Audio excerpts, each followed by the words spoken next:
भगवान श्री कृष्ण श्रीमद् भगवद गीता में कर्मयोगी के लक्षणों का वर्णन करते हैं। कर्मयोगी कैसा होता है? भगवान कहते हैं भगवद गीता के 5वें अध्याय के 7वें श्लोक में, योग युक्तो विशुद्धात्मा विजितात्मा जितेंद्रियः सर्वभूतात्म भूतात्मा कुर्वन्नपि न लिप्यते।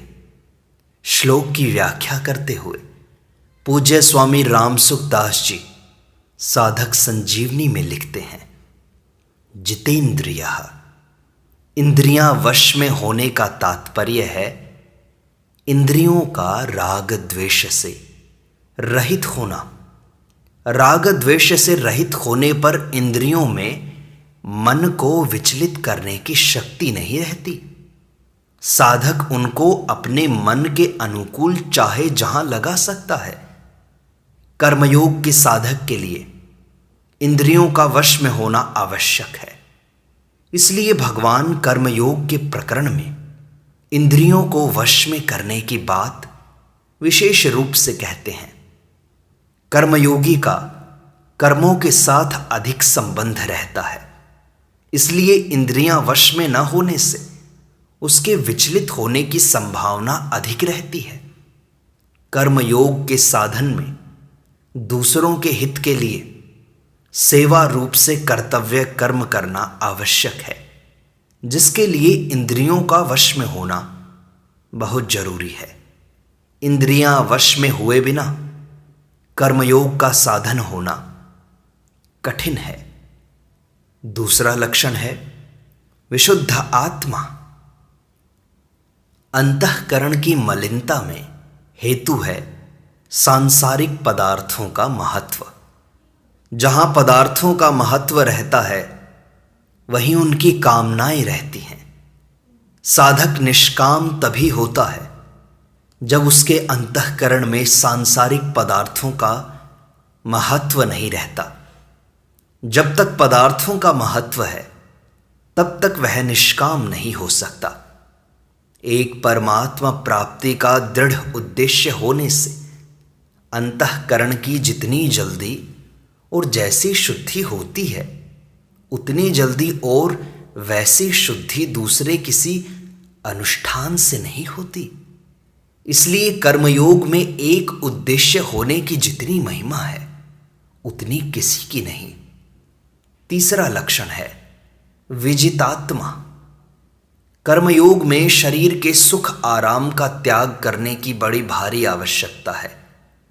अगर शरीर से आलस्य प्रमाद होगा तो कर्मयोग का अनुष्ठान नहीं हो पाएगा। अतः यहां भगवान ने शरीर को वश में करने की बात कही है। अगला लक्षण है सर्वभूतात्म भूतात्मा। कर्मयोगी को संपूर्ण प्राणियों के साथ अपनी एकता का अनुभव हो जाता है। जैसे शरीर के किसी एक अंग में चोट लगने से दूसरा अंग उसकी सेवा करने के लिए सहज भाव से, किसी अभिमान के बिना, कृतज्ञता चाहे बिना स्वतः लग जाता है, ऐसे ही कर्मयोगी के द्वारा दूसरों को सुख पहुंचाने की चेष्टा सहज भाव से, किसी अभिमान या कामना के बिना, कृतज्ञता चाहे बिना स्वतः होती है। वह सेवा करने के लिए किसी भी प्राणी को अपने से अलग नहीं समझता, सबको अपने ही अंग मानता है।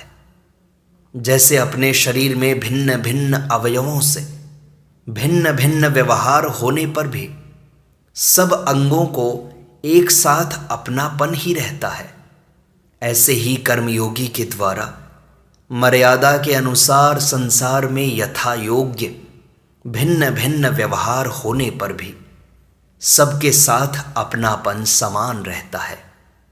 अपना राग मिटाने के लिए सब प्राणियों के साथ अपनी एकता मानना आवश्यक है।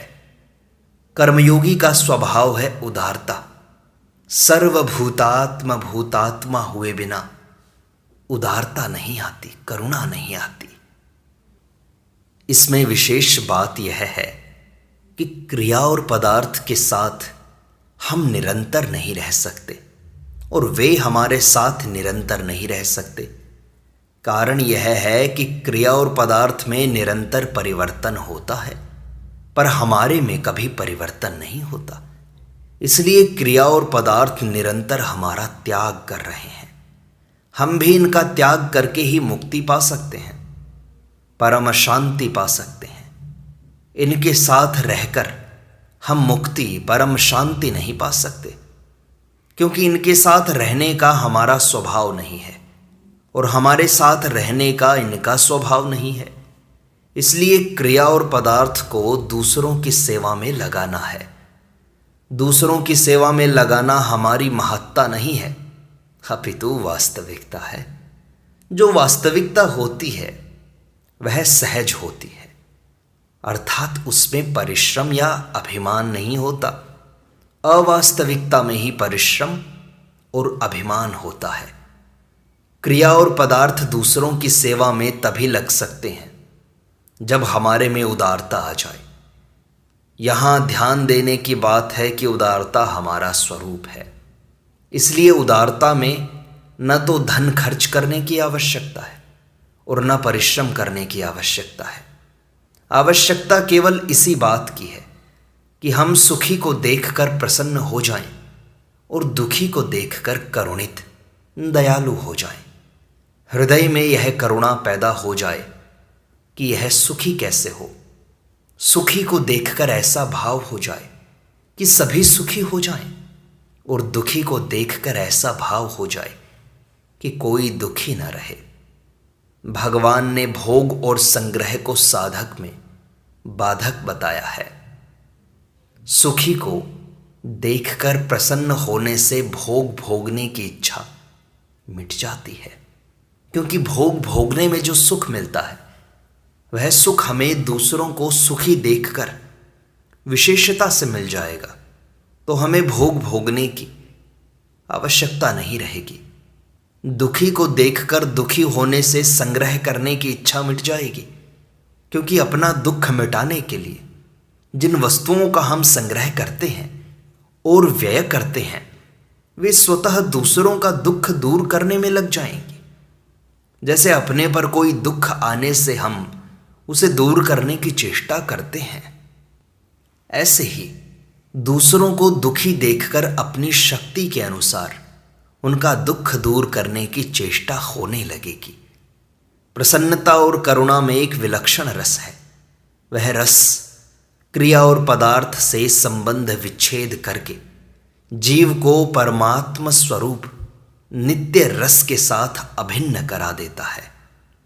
योग युक्तः जितेंद्रियः विशुद्धात्मा विजितात्मा और सर्वभूतात्म भूतात्मा, इन 4 लक्षणों से युक्त जो कर्मयोगी है उसे ही यहाँ योग युक्तः कहा गया है। साधन में स्वाभाविक प्रवृत्ति न होने में कारण है कि उद्देश्य और रुचि में भिन्नता होती है।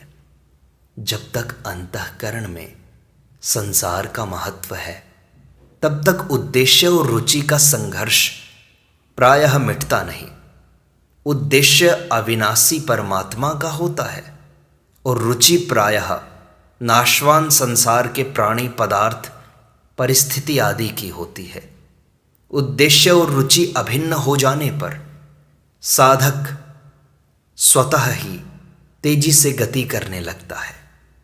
यहाँ योग युक्तः पद ऐसे कर्मयोगी के लिए आता है जिसका उद्देश्य और रुचि एक हो गए हैं। उत्पन्न और नष्ट होने वाला फल किंचित मात्र भी न चाहें तभी कर्मयोग होता है। फल और उद्देश्य दोनों भिन्न भिन्न होते हैं। कर्मयोगी में फल की इच्छा तो नहीं होती, पर उद्देश्य अवश्य होता है। कर्मयोगी का उद्देश्य वही होता है जो सबको मिल सकता है और सदा साथ रहता है। जो किसी को मिलता है, किसी को नहीं मिलता, और कभी किसी के साथ रहता है, कभी नहीं रहता, वह उसका उद्देश्य नहीं होता। इस दृष्टि से उद्देश्य सदा ही सबका ही परमात्म तत्व ही होता है। परमात्म तत्व किसी कर्म, अभ्यास इत्यादि का फल नहीं है। फल उत्पन्न और नष्ट होने वाला होता है, पर परमात्मा नित्य रहते हैं। उत्पन्न और नष्ट होने वाली वस्तु को कर्मयोगी चाहता ही नहीं, क्योंकि उसकी चाहना ही परमात्मा प्राप्ति में बाधक है। एकमात्र परमात्मा का ही उद्देश्य होने से कर्मयोगी को योग युक्त कहा गया है। यहाँ जिसे योग युक्त कहा गया है, उसे ही अगले 6 अध्याय में योगारूढ़ कहा गया है। कुर्वन्नपि न लिप्यते पदाया है। तात्पर्य है, कर्मयोगी कर्म करते हुए भी कर्मों से नहीं बंधता। कर्मों के बंधन में हेतु है कर्मों के प्रति ममता, राग, कर्मों के फल की इच्छा, कर्मजन्य सुख की इच्छा तथा उसका भोग और कर्तृत्व का अभिमान। सारांश में कर्मों से कुछ न कुछ पाने की इच्छा ही बंधन में कारण है। थोड़ा सा भी कुछ भी पाने की इच्छा न होने के कारण कर्मयोगी कर्म करते हुए भी उनसे बंधता नहीं, अर्थात उसके कर्म अकर्म हो जाते हैं। सांख्य योगी तो गुणा गुणेषु वर्तन्ते, गुण ही गुणों में बरत रहे हैं, ऐसा मानकर कर्मों से नहीं बंधता। पर कर्मयोगी परहित के लिए कर्म करते हुए भी कर्मों से नहीं बंधता।